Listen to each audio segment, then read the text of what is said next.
I mentioned at the beginning that a walking stick might be used, that many of these techniques were relevant with a walking stick, and there are videos out there on YouTube concerning that, and they use a lot of spinning and so forth. Now this is just a standard unmodified walking stick. My hands are quite big. Some of these spinning things simply aren't going to work. I would need a wider crook. But you've got what you've got. And many of the things that are applicable to the Joe are applicable to this. Obviously, it's not as long. You've got this on the end, which may have its advantages or disadvantages. Many people need these and carry them normally, or you can carry them. Now, much of the same applies.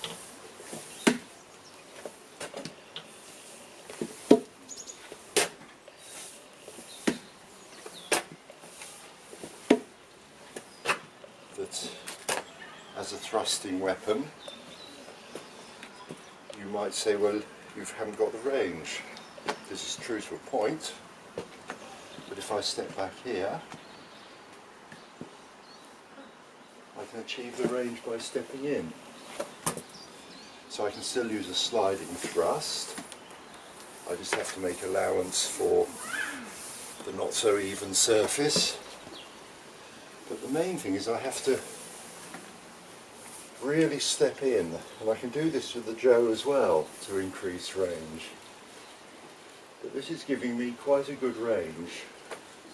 I'm reaching a bit more, but I'm not overbalancing. I'm not coming up on this back foot here, up on the toes, and losing my balance. So I can step in and deliver a thrust, but I'm retaining my balance, keeping my foot flat on the floor, and also this triangular posture. I can lean forward, putting the weight over my front foot, and as you can see, I've lowered my height to, well, under 5 foot probably to do this, well under. Now, what exercise does this come from that I've been showing?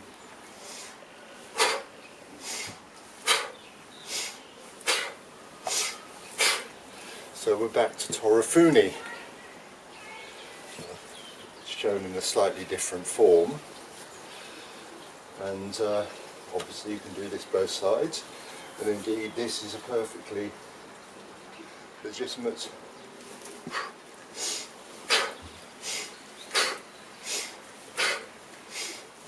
with the Joe or with a walking stick. The point is you're putting power behind it, your whole body power, yeah, and really do the breathing. Now, so I would argue that in practical terms you can do a lot of the thrusts that you can do with the Joe, but you simply have to modify this slightly.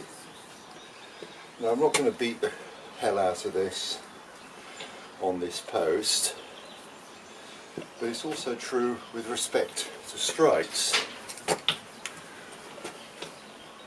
Now on a lot of videos you'll see these sort of wild swinging strikes like this. I can't say I like them very much. I think that if you hit something, there's a danger of losing it from your hand. If you're going to do spinning things, ditto. If you actually hit something solid, there's quite a good chance that this is going to be knocked out of your hand, or your wrist is going to be hurt, or whatever. but I see absolutely no reason why you can't go halfway between a bokken, that is a wooden Japanese sword, and the jo, and adapt the handwork accordingly. And once again, as in my last video, I emphasise this cutting and remaining on line and being able to advance to do further damage if required. So I would go for this notion of a disciplined strike and stepping off line. As I say, I'm not prepared to beat the hell out of this. I'm just wrapping it gently. Now, so you remember last time I showed this one with it up here. Now, just to demonstrate the difference, if I try to do this one-handed, I'm finding it very much harder to control. It's putting a stress on my wrist. Simply by having it on the backhand, I've got very much better control with it. So without, even putting in my best effort and taking a bit of choke here, that has fallen beneath what I would have intended. So with this, that's staying on line. That's where I want it, on line. And to achieve that, even to achieve that with this relatively light weapon, I've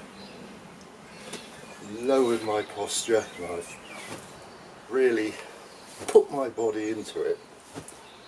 Yeah, that's going to hurt if I do hit, and that's going to hurt.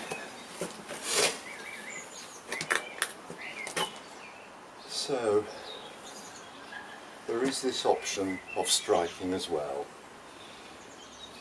Now, this end, if you do have the ability to rotate it and turn it. Slight problems with this end on a standard stick are that this is sort of flattened off by the bending process. This is perhaps would be better from a self-defense point of view if it were wider open, certainly for my size of hand. On the other hand, you have a slightly weighted end, and so you can take it from this end and strike, but you wouldn't want to be striking, I mean, this is just common sense, a strike like that is not going to be as effective as one like that, where you have the weight of the crook behind it. But you can turn it round and do that.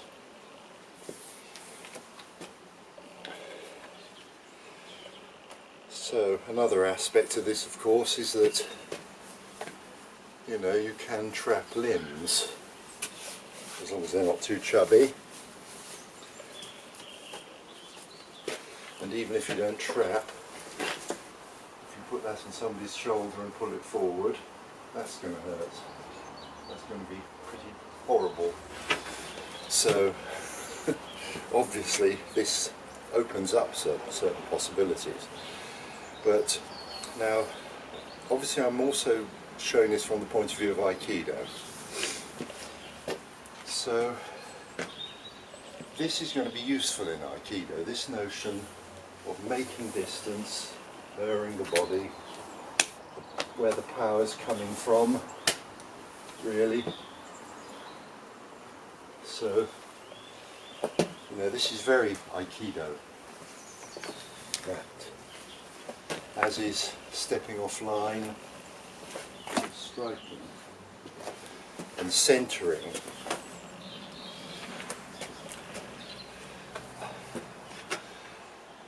I mean, something that does strike me about some of these videos I've seen is that it's all very well waving a stick about and thrashing away at the air, but all that is taking energy. and it's taking focus.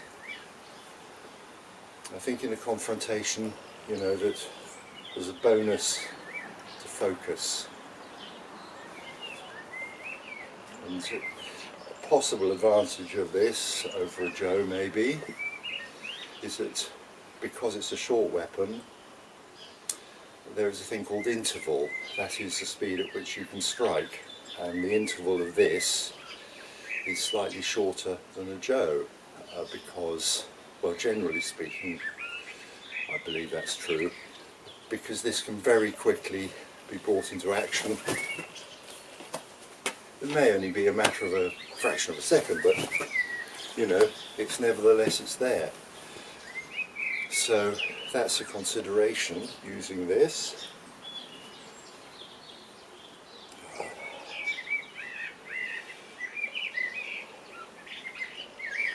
So you'd have to adapt, basically. Adapt, modify. It's whatever you've got in your hands. I mean, you might only have a bit of, what's this, 2x1 or 2x3/4 or whatever it is metrically, but it still has potential as a weapon. But, you know, you might not find it so convenient to use that way because you're going to get a whole lot of splinters. But on the other hand, it's also very light, which makes it not useful from certain points of view. But I didn't intend to bring this into it, it just happens to be there. But that's what may happen to be there, something pretty useless like this. But if you've got the basic principles right, you still have a certain usability.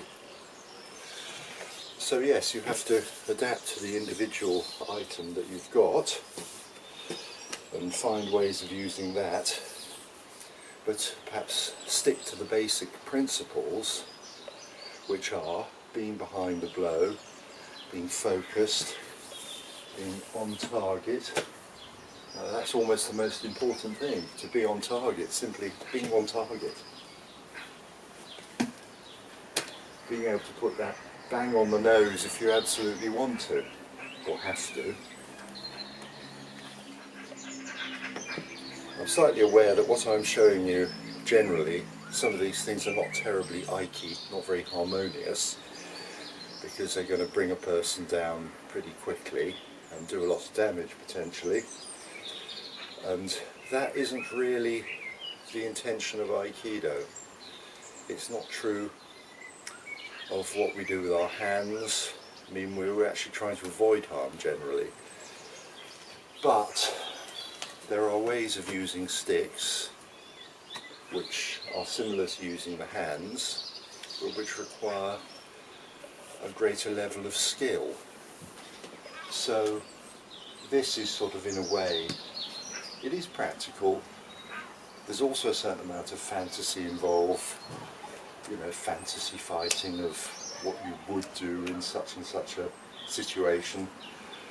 But what it's mainly doing is it's training the body to adopt Aikido stances and Aikido movements. So here we have Irimi Tenkan. We have simply stepping in, or you can step offline. You can do it in various ways. You can step offline and step in. So these are considerations in Aikido. You've also got, maybe you've struck, you can just step straight in, pivot, strike. So there is, you pivot in Aikido, so you stepped offline one way, say, attack it behind, you pivot, and strike, and step. So this is the Aikido point of these exercises, that you're learning to free your feet up you're learning to get behind what you're doing. You're learning to step out of the way. Here you're, for instance, maybe a stick is coming down at you, a knife is coming in. So to the side of the head, somebody behind you, and the footwork has made it possible for me to cross the line and to challenge the person behind. And so there are various ways in which I can do that. But once again, I have sound control of the weapon. I'm not sort of going, wow! I mean, this is slow, look. Okay, so I won't hit it. Once again, I don't want to bugger it up. But bang. Look how slow that is, as against, because I haven't got proper control. So, and that torques my wrist. Same thing done with Aikido style. Yep, quick, on target, with the potential for follow-up. So that to me is an advantage of using Aikido methods, using weapons. And as I say, there's a whole load more to it, which can involve trapping limbs, tripping, whatever. But this is basic, so if you've been trying with the Joe and you have a walking stick, you might like to see how the techniques translate. In many ways it's the same, but you're simply adapting to the individual item that's in your hand. So, poor little old man, got my little stick. Oh. Okay.